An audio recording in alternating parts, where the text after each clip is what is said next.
I'll ask Coach Beeline to make an opening statement, then go to questions for the students. Coach?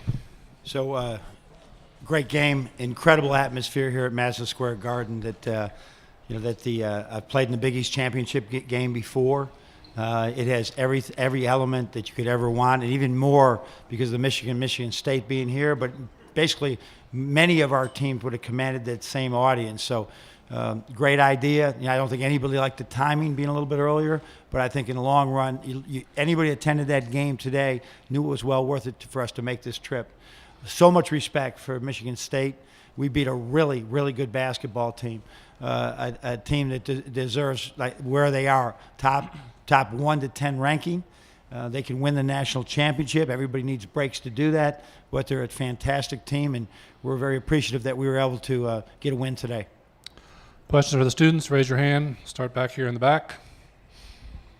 This is for Mo. After a slow start, how did you approach your game on the offensive end in the second half? I think my teammates and our coaching staff, to be honest with you, I didn't really care. You just keep playing. When you're confident as a team, you just let the game come to you, and yeah, that's just how it goes. Other questions, please? Way in the back. Sure, this is for the players. How tough was it winning 3 games in less than 48 hours here? Mohammed, start with you, please. When you're playing against good teams, it's always going to be tough, but everybody has the same fatigue level at this point, and it's not really a factor. We just keep playing. Duncan? Yeah, obviously a challenge. Everybody's going through it, though, and when you're playing in front of a crowd like that, you don't even feel fatigue. It's just instinct it's easy to get up for. Mo? Yeah, obviously 3 games in 3 days or 4 games in 4 days is a challenge, but fatigue shouldn't be an excuse or a reason for anything. Other questions? I think there were more Michigan fans here at the Garden than Spartan fans. Do you think that the crowd, were you able to feed off the energy of the crowd, which probably was a motivating factor in winning the game today? Duncan, start with you, please. Yeah, the crowd was huge. We know there's a really good contingency of Michigan fans here in New York, so that's one of the reasons why we were so excited to come play here. So that was a huge difference in the game, and we really felt their support, and we felt like it was a difference maker. Mo, your thoughts?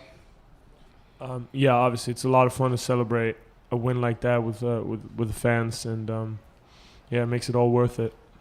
Mohammed? Yeah, I agree with both of them. A lot of energy in the building. Felt like a home game, and we definitely fed off the energy. Back in the back. This one's for Mohammed. You had one of the game's biggest shots with that shot clock beating 3 with 2:50 to go up by 8. Can you take me through what happened on that play? I think the play broke down a little bit, and I was dribbling at the top of the key and just saw that the shot clock was running down, and I knew that I had to take the shot, and it felt good. It felt like it should have swished, but hit the back of the rim and went in, so I'm glad. Got time for a couple more if there are any for the students. That was a brick. All right, fellas, thank you very much. We return to the locker room. Thanks, guys. Good luck tomorrow. Mandatory cold tubs for everybody, right? Take questions for Coach Beeline. Start right here on the left. John, would you say overall, with having to go through the condensed schedule this year, that it was worth it to have this experience playing in New York City? Yeah, absolutely. I just think if you're in this, anybody that was here today said, that was well worth it. And I know the University of Michigan, when we heard about it, because of our tremendous alums in this area, the support and people I think in this area have a great appreciation, even if they didn't go to Michigan, for what an incredible university we have and what a basketball program we have. And so for us, it was like a no-brainer, even though we knew that it was going to be a more difficult schedule. We got one more game to play, and we got a little time to rest before whatever's next. Back here in the back. John, you guys have struggled from the line a little bit this season. How does your more than a little. More than a little bit. But how does your success at the line yesterday and your success today show how your team's developed over the course of the season? Well, it's a lot of hard work. If you know, especially Xavier and Charles, how hard they work on their own and after practice.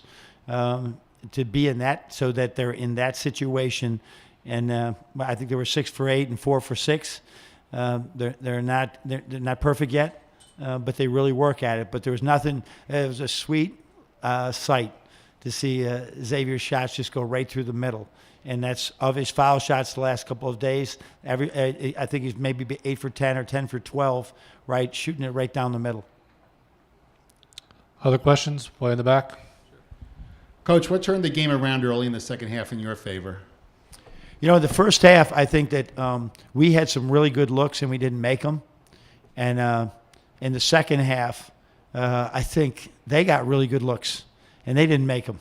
And that's what it is sometimes. Just the ball's going to bounce your way or not, because both teams really played good defense. Tough to score on Michigan State.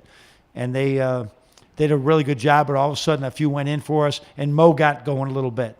You know, I told her, this was my great motivation at halftime. Hey, Mo, are you going to make a shot? Because right now you're stinking the place up. Just make one shot. And we played with each other like that. And he just smiled. Yes, Coach, I can do that. Anything further? All right. Thank you, All right, Coach. thank you. Both locker rooms still open. Michigan State